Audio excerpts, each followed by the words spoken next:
hadirin jemaah sekalian, kenapa majelis duha selalu diawali oleh sholat sunat duha dan sholat sunnah tasbih, lalu dilanjutkan dengan taklim walaupun sebentar.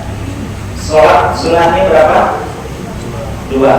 Kajian kitabnya 2 ya. Jadi seimbang antara ilmu dan amal, antara niat dengan praktek itu seimbang. Dan kami semuanya berharap ini semua menjadi landasan utama kita. Ketika berilmu maka dihiasi dengan amal ibadah, dan ketika beramal maka dilandasi dengan ilmu pengetahuan. Tadi saya sudah sampaikan ya, sudah hafal lapangan sudah, ulangi lagi ya. Wa kullu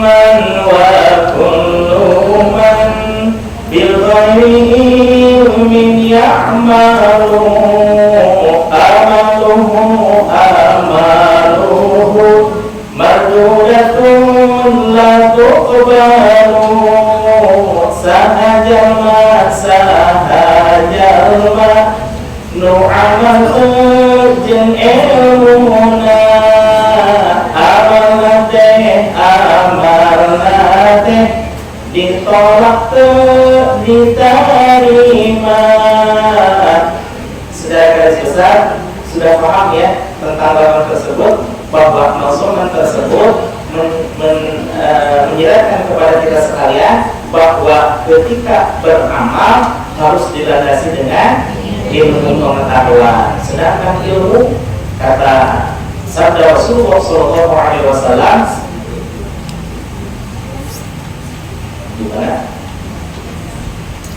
di antaranya thalabul ilmi fardhatun ala kulli muslimin wa muslimat, bahwa mencari ilmu pengetahuan wajib bagi setiap kaum muslimin wal muslimat.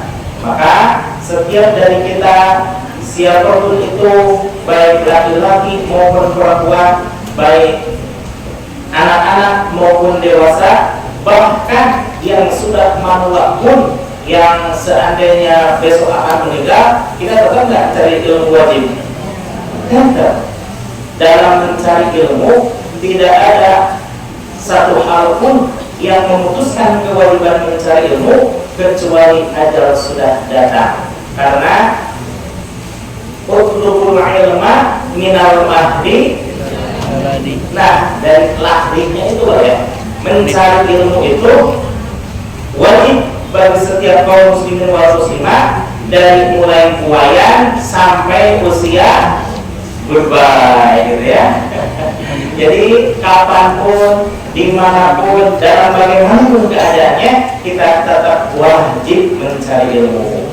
Salah satunya, ibu hadirin jamaah sekalian, ilmu dengan amal di sini subhanallah dipraktekkan oleh Syekh Ibnu Athaillah As-Sakandari, bahwa antara ilmu dengan amal itu adalah prakteknya ada di sikap zuhud. Apa itu zuhud?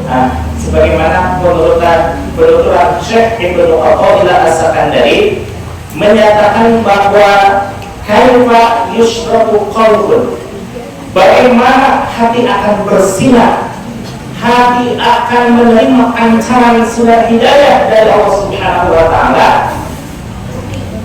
Suwarul akwani muntabi'atun fi mir'atih, sedangkan gambaran dunia masih terlukis jelas di dalam kolbuknya.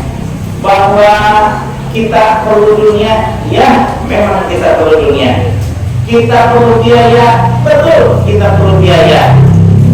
Bapak Ibu hadirin jamaah sekalian, sholat pakai biaya tidak? Pakai tidak? Masa tidak? Memang pakai baju bersih tidak pakai sabun? Pakai. Sholat pakai puasa, sholat pakai biaya, puasa pakai biaya tidak? Oke.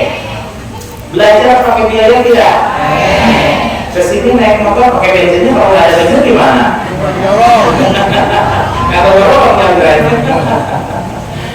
Nah, semuanya ada biaya, tapi jangan sampai dunia ada di dalam hati kita. Sedangkan dunia harus kita genggam, tapi jangan sampai masuk ke dalam dunia.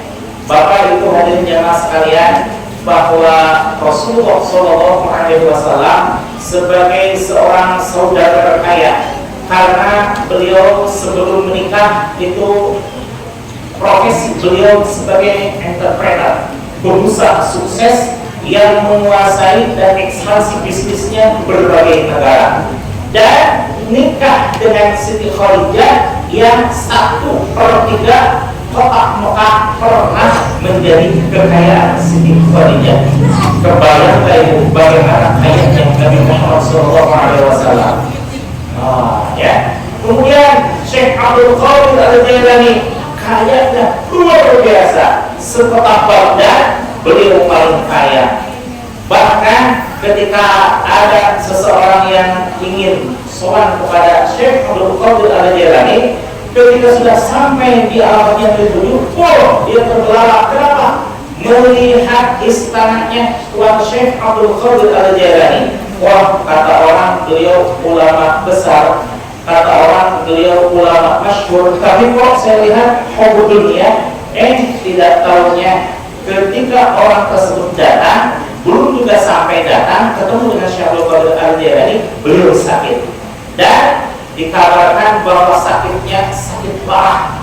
Jarang ada dokter yang mampu mengobatinya, tapi tidak ada yang mampu mengobatinya. Datanglah seseorang yang memberikan nasihat bahwa penyakit ini bisa disembuhkan dengan 40 kerat hati kuda.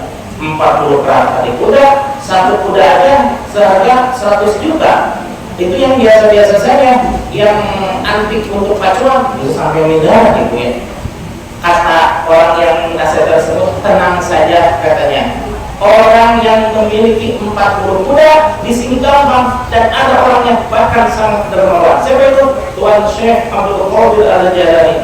Dengan perasaan malu beliau menyuruh seseorang untuk minta kepada Tuan Syekh Abdul Qadir Al-Jailani setiap hari disembelih kudanya, setiap hari disembelih kudanya. Padahal itu kuda yang terbaik menurut zaman itu. Setelah 40 hari dengan memakan hati kuda, sembuhlah orang tersebut. Kemudian sholat kepada Tuan Syekh Abdul Qadir Al-Jailani. Apa kata sabdanya beliau? Wahai kisah, katanya, saya tahu engkau datang kemari karena mahabbatmu terhadapku, ingin bertemu dengan aku. Tapi karena engkau melihat istanaku, bahkan hewan peliharaanku begitu banyak, salah satunya 40 kuda yang terbaik, itu ketahuilah olehku, aku memelihara 40 ekor kuda karena aku tahu bahwa suatu saat nanti akan ada orang yang sakit dan memerlukan hati kuda, aku berikan kepadamu. Subhanallah. Jadi Syekh Abdul Qadir kaya mah kaya luar biasa, tapi kekayaannya ada di dalam hatinya? Ada tidak? Satu lagi cerita, dan ini kisah nyata, bahwa suatu pondok pesantren, katakan di zaman dulu ada pondok pesantren yang subhanallah pesantren itu berupa bubuk. Untung bukan bubuk cerita ya. Bubuk lah ya. Santrinya sehari-hari makan dengan ikan hasil pancingan yang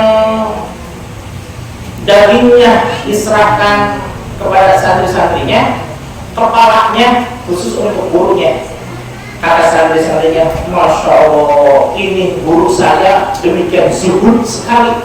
Beliau tidak cinta dunia, rumahnya aja lewat, pakainya aja compang-camping, makannya pun kepala ikan. Saya pasti ini mah berkeyakinan saya bahwa gurunya lebih dahsyat lagi zuhudnya. Kemudian mintalah alamat kepada gurunya, ditunjukkanlah alamatnya, yaitu di kota Baghdad. Kira-kira siapa gurunya? Siapa?